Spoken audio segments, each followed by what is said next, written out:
ओम का नियम किन परिस्थितियों में लागू होता है, किन परिस्थितियों में लागू नहीं होता है। मैग्नीन के तार का प्रयोग प्रामाणिक प्रतिरोध बनाने में किया जाता है, क्यों। ठंडे दिनों की तुलना में गर्म दिनों में कार का इंजन स्टार्ट करना आसान होता है, क्यों। या उच्च सामर्थ्य का विद्युत हीटर जब मेंस में लगाते हैं, चालू करते हैं, तो घर में जुड़े हुए अन्य बल्ब मंदे पड़ जाते हैं, क्यों। इन सारे प्रश्नों का जवाब आज हम इस वीडियो में देंगे। मैं हूं बलवंत भंडारी और आप देख रहे हैं मेरा यूट्यूब चैनल गुरु एंड देव। अगर आप चैनल पर पहली बार आए हैं तो चैनल को सब्सक्राइब करना ना भूलें, नोटिफिकेशन बेल को ऑन कर दें ताकि आने वाले वीडियो आपको मिलते रहें। वीडियो अगर आपको पसंद आए तो लाइक करना ना भूलें। आइए चलते हैं वीडियो की ओर।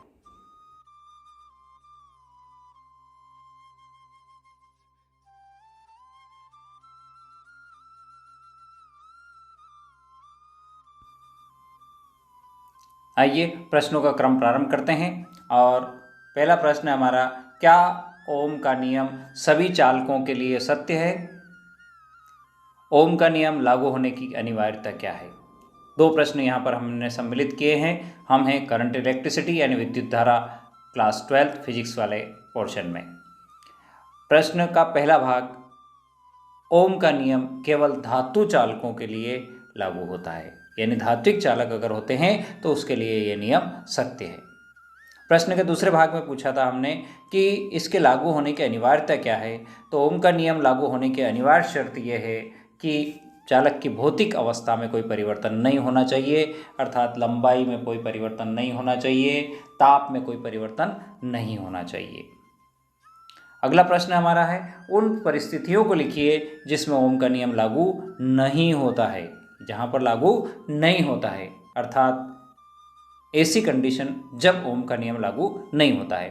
तो इसकी दो कंडीशन है, जब ताप परिवर्तित हो, यानी ताप के परिवर्तित होने पर ओम का नियम लागू नहीं होगा, या तार की लंबाई में परिवर्तन होने पर भी ओम का नियम लागू नहीं होगा। यहाँ पर दो कंडीशन की बात कर रहे हैं हम सिर्फ। अगला प्रश्न है हमारा, मैग्नीन के दो गुण लिखिए जिसके कारण इसका प्रयोग प्रामाणिक प्रतिरोध बनाने में किया जाता है। या ये प्रश्न इस तरह से पूछा जा सकता है कि मिश्र धातु के दो गुण लिखिए जिसके कारण इनका प्रयोग प्रामाणिक प्रतिरोध बनाने में किया जाता है। तो मिश्र धातु का प्रयोग प्रामाणिक प्रतिरोध बनाने में, या मैग्नीन मिश्र धातु का प्रयोग प्रामाणिक प्रतिरोध बनाने में इसलिए किया जाता है क्योंकि पहला कारण है प्रतिरोध बहुत अधिक होता है।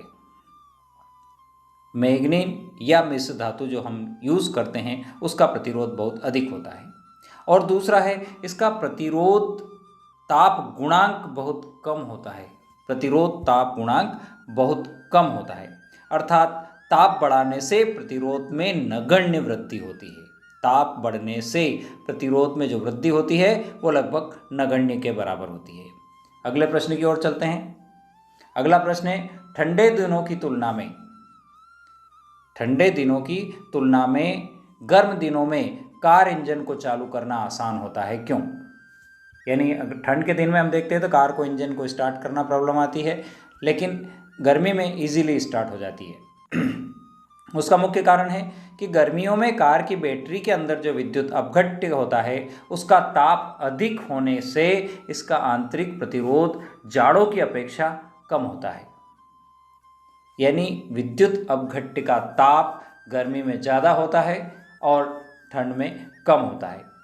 वहाँ का विद्युत अपघट्य का ताप जब अधिक होता है तो प्रतिरोध वहाँ कम होता है।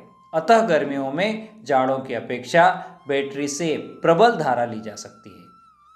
गर्मियों में वहाँ से हम प्रबल धारा ले सकते हैं, इसलिए गर्म दिनों में कार का इंजन चालू करना आसान होता है।